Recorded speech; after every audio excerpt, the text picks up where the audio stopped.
नमस्ते बच्चों। आज आपका गुरु पूर्णिमा के अवसर पर सभी का स्वागत मैं कर रही हूँ। क्या है गुरु पूर्णिमा, क्यों मनाते हैं गुरु पूर्णिमा, तो आज मैं इसके बारे में आपको बताना चाहती हूँ। यह आपका विद्यालय का पहला पर्व है। इस पर्व के शुरुआत में मैं एक श्लोक बोलकर प्रारंभ करना चाहती हूँ। गुरुर्ब्रह्मा गुरुर्विष्णु गुरुर्देवो महेश्वरा गुरुर साक्षात् परब्रह्म तस्मै श्री गुरुवे नमः। जो भी हम ज्ञान प्राप्त करते हैं वो गुरु से ही प्राप्त करते हैं। आज का सुविचार भी देखिए, बिन गुरु होय न ज्ञान। बिना गुरु के हम कोई भी ज्ञान प्राप्त नहीं कर सकते हैं। कोई भी महान पंडित हो या कोई भी हो, उसे बिना गुरु का ज्ञान नहीं मिलता। ये गुरु पूर्णिमा क्यों मनाया जाता है पता है आपको? इस दिन वेद व्यास जी का जन्मदिन हुआ था। कौन है वेद व्यास जी?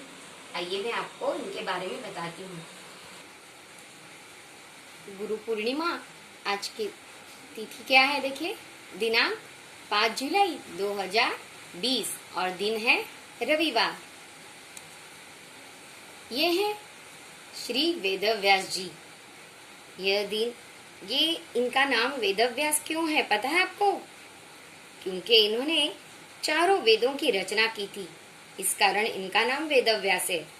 उन्हें आदि गुरु भी कहा जाता है। ये महाभारत के रचयिता है, इसलिए इनका नाम कृष्ण द्वैपायन व्यास भी कहा जाता है। और इन्हीं के जन्मदिन पर हम ये व्यास पूर्णिमा मनाते हैं। व्यास पूर्णिमा कब आती है? पूर्णिमा के दिन। इसके लिए इस गुरु पूर्णिमा को ही व्यास पूर्णिमा कहते हैं। शास्त्रों के अनुसार गुरु का अर्थ क्या है पता है आपको? शास्त्रों में गुरु का अर्थ बताया गया है कि अंधकार का मूल है, और रू का अर्थ है कि उसको निरोधक, यानी अंधकार को दूर करने के लिए, अंधकार को हटाने के लिए हमें गुरु की आवश्यकता होती है। और इसीलिए हम कहते हैं कि अंधकार को हटाकर प्रकाश की ओर ले जाने वाले गुरु हैं। अब ये गुरु हमें क्या करते हैं? तो हमें देवता का साक्षात्कार करते हैं, हमें वह ज्ञान देते हैं जो आपको पता भी न हो। आइए पहले पहले कौन कौन इसका ज्ञान प्राप्त करते थे हम बताते हैं। देखिए, पहले कौन जाते थे? छोटे छोटे बच्चे आश्रम में जाते थे, गुरु के पास जाते थे। आप कैसे विद्यालय में आते हो, वैसे उस समय इन बच्चों को गुरु के पास भेज दिया जाता था। वे वहां पर अपना ज्ञान प्राप्त करते थे। उसी प्रकार देखिए, श्री राम भी गुरु से अपना ज्ञान प्राप्त कर रहे हैं। और यहाँ पर कौन दिखाई दे रहे हैं?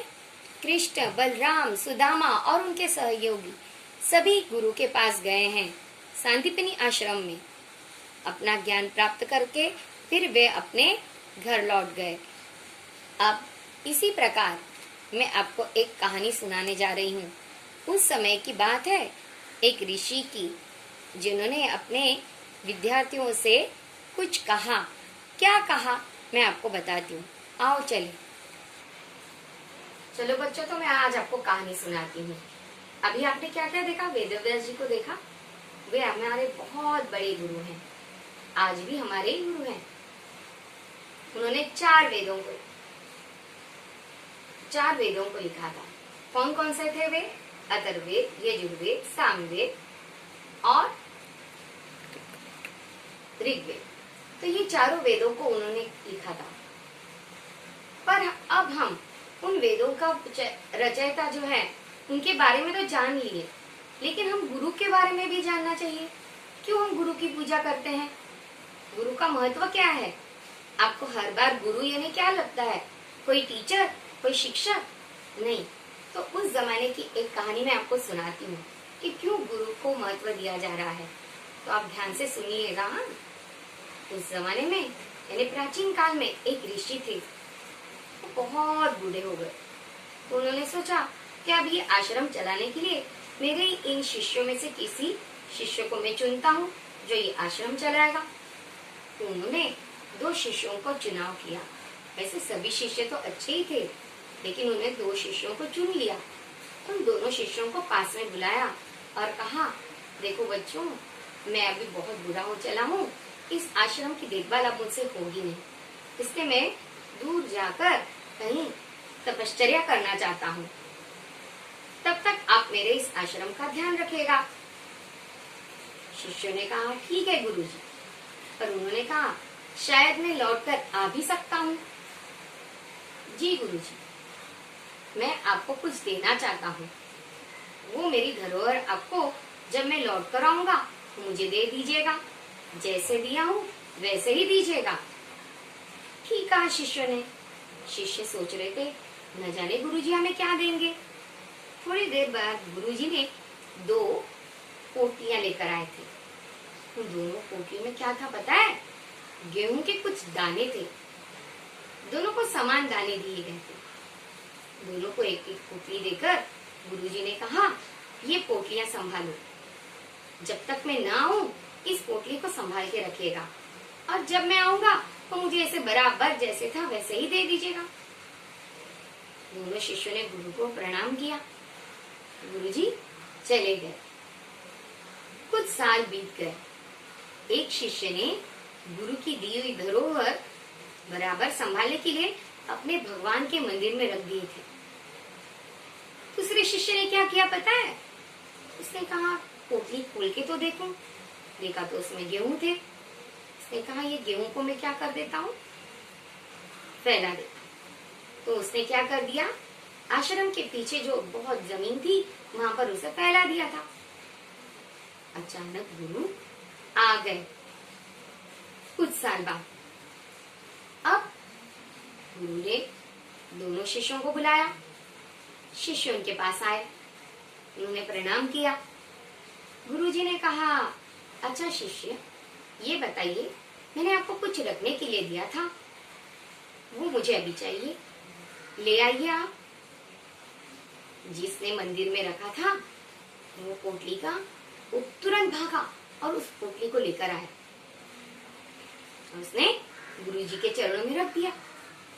गुरुजी ने पोटली को खोलकर देखा तो क्या, उसमें गेहूं के कुछ दाने सड़े हुए थे और कुछ ही अच्छे।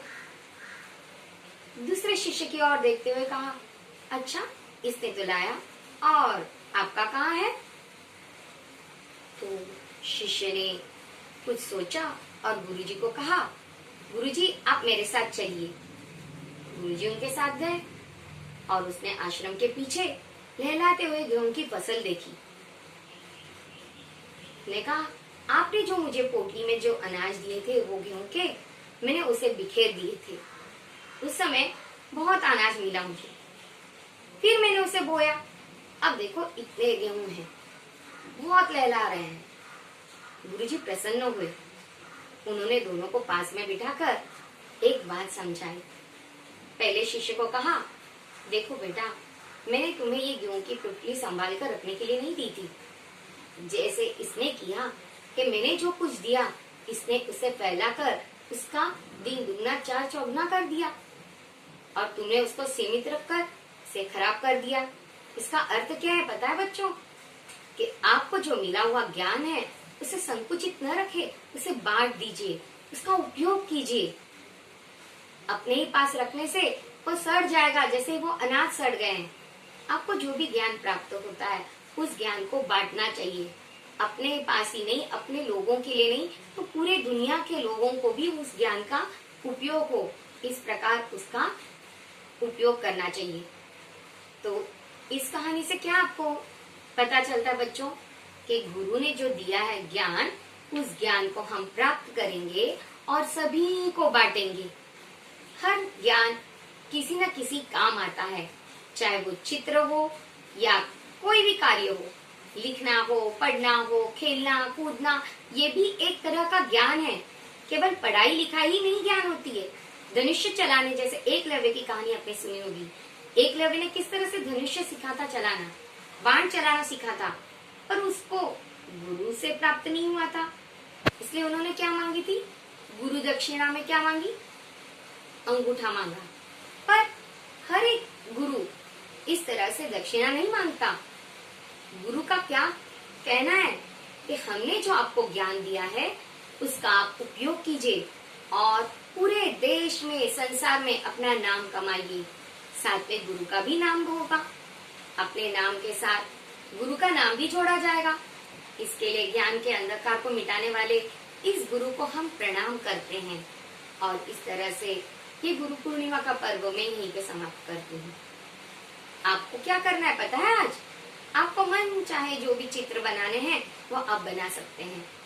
चाहे आप पेड़ पौधों के बनाइए, प्राणियों के बनाइए, सुंदर सा चित्र बनाकर मेरे व्हाट्सएप पे शेयर कीजिए। घर में है ना आप लोग, बारिश का मौसम भी है, कोविड-19 जान रहे हो कितना खतरनाक है। क्या क्या करते हो आप घर में?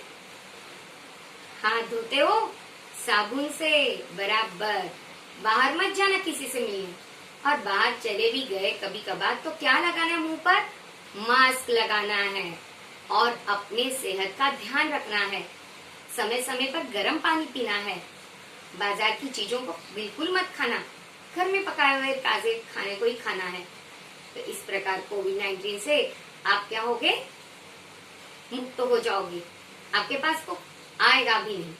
इसलिए इस पर्व को और मैं यहीं पे समाप्त कर रही हूँ। धन्यवाद।